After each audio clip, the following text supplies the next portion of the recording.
Dukun ini pergi umroh saat di depan Ka'bah di kota suci Mekah mengalami hal yang mengerikan. Tonton video ini sampai selesai ya sobat, supaya tidak gagal paham.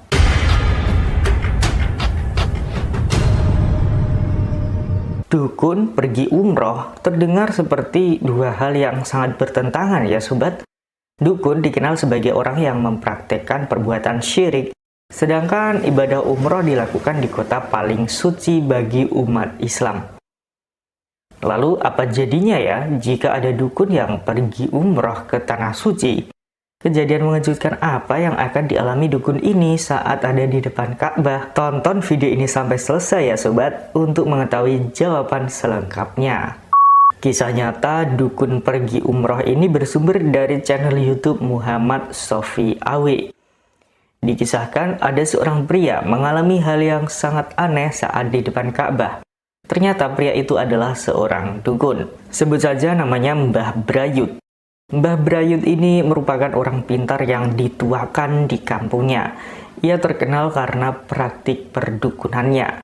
Mbah Brayut suka dengan hal-hal klinik dan mistis, karena memang itulah pekerjaan sehari-harinya. Ia sering diminta tolong orang-orang yang mempunyai masalah terkait dengan hal gaib maupun masalah duniawi.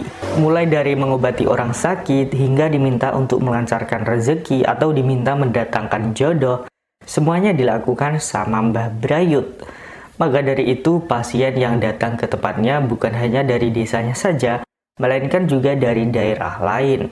Mulai dari petani hingga pejabat pun datang ke tempat Mbah Brayut untuk meminta tolong. Pada suatu hari, ada seorang pria dari kota yang berpakaian rapi dengan mobil mewah datang ke tempat Mbah Brayut. "Mbah, tolong bantu saya Mbah untuk menang pemilu kali ini.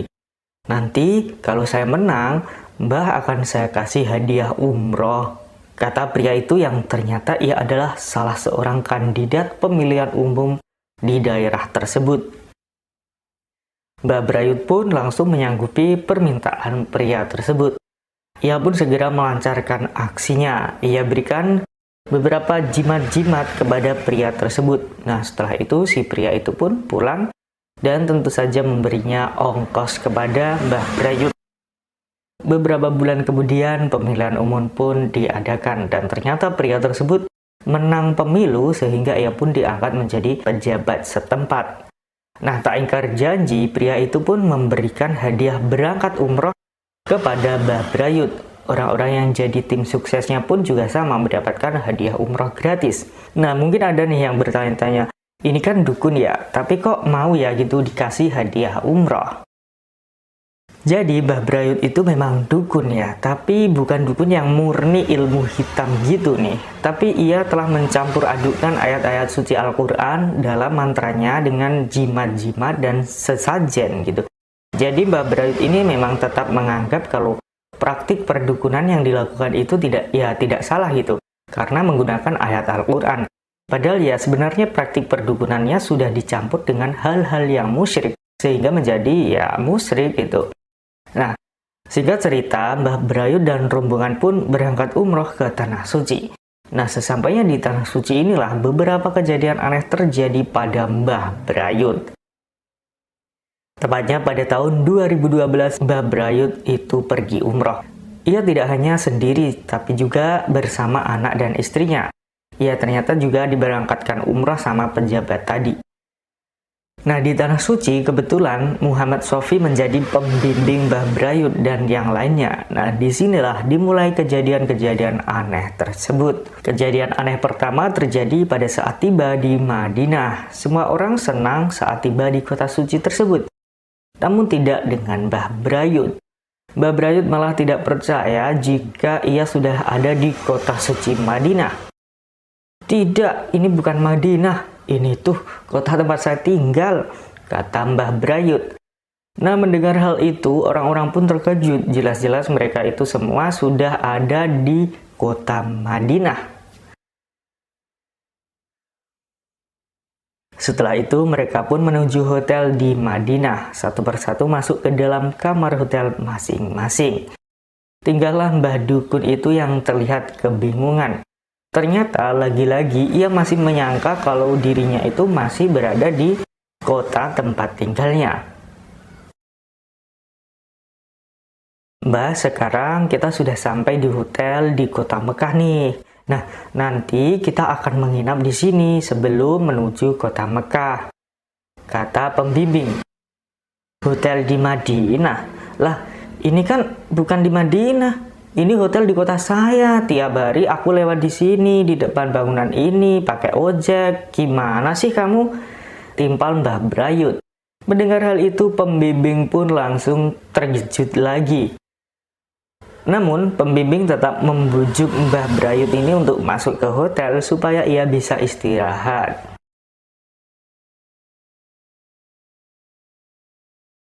Beberapa waktu kemudian, azan pun berkumandang. Para jamaah pun segera keluar hotel menuju Masjid Nabawi untuk melakukan sholat berjamaah.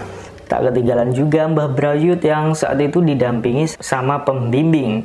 Karena takut ya kalau tidak didampingi, ini orang tuh bisa hilang, soalnya ia masih terlihat linglung kayak tidak sadar gitu.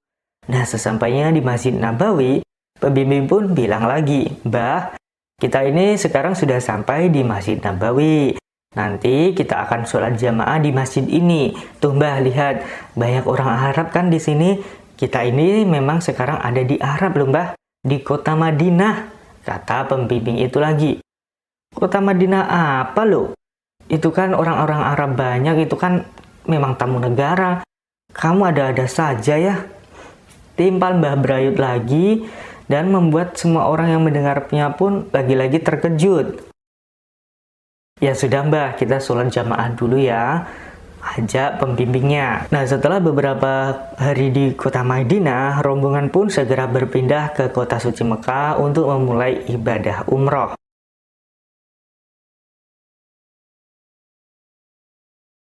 Nah, di kota suci Mekah inilah, lagi-lagi si Mbah Dukun itu mengalami hal yang mengejutkan.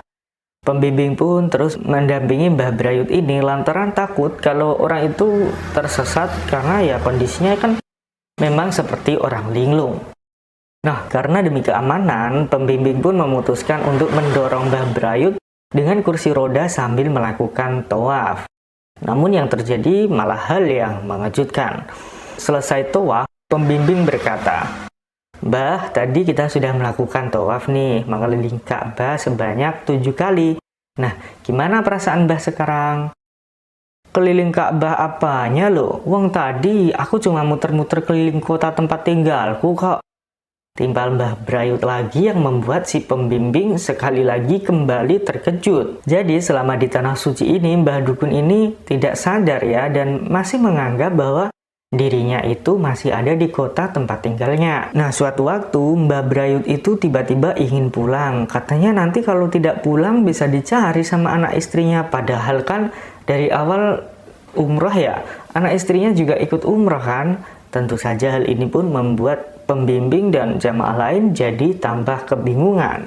Pembimbing pun kemudian mengajak si dukun itu sholat di Masjidil Haram. Namun di sana Mbah Dukun itu pun tidak bisa melihat Ka'bah di depan matanya. "Mbah, mulai saat ini praktek perdukunannya ditinggalkan saja ya. Alat-alatnya dibuang saja. Ini peringatan loh dari Allah Subhanahu wa Ta'ala," kata pembimbing dengan sopan. Sayangnya perkataan pembimbing itu justru membuat si dukun marah. "Bagaimana saya buang? Semua perlengkapan saya itu menggunakan Al-Quran," ujar si dukun. Saat makan malam tiba, pembimbing bercerita kepada jamaah lain telah membawa dukun itu sholat di depan Ka'bah.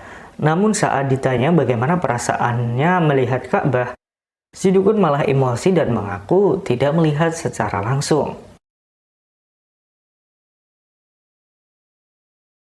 Salah satu jamaah bertanya kepada Mbah Dukun, "Gimana Mbah, sudah melihat Ka'bah kan?" Terus si dukun itu menjawab, "Melihat Ka'bah gimana? Wong saya cuma ditunjukkan gambarnya saja." Jawaban itu tentunya membuat semua orang lagi-lagi terkejut. Nah, singkat cerita, dukun itu baru menyadari keberadaannya di Tanah Suci saat melakukan tawaf wada. Dia pun mengucap syukur sudah sampai di Tanah Suci dan melaksanakan umroh. Alhamdulillah kita sampai juga ya di kota suci Mekah, bisa umroh, kata Mbah Dukun. Padahal sudah dari tadi loh Mbah, ini udah baru mau pulang, baru sadar. Gimana sih Mbahnya? Terima kasih. Semoga kisah kali ini dapat kita ambil hikmah dan pelajarannya.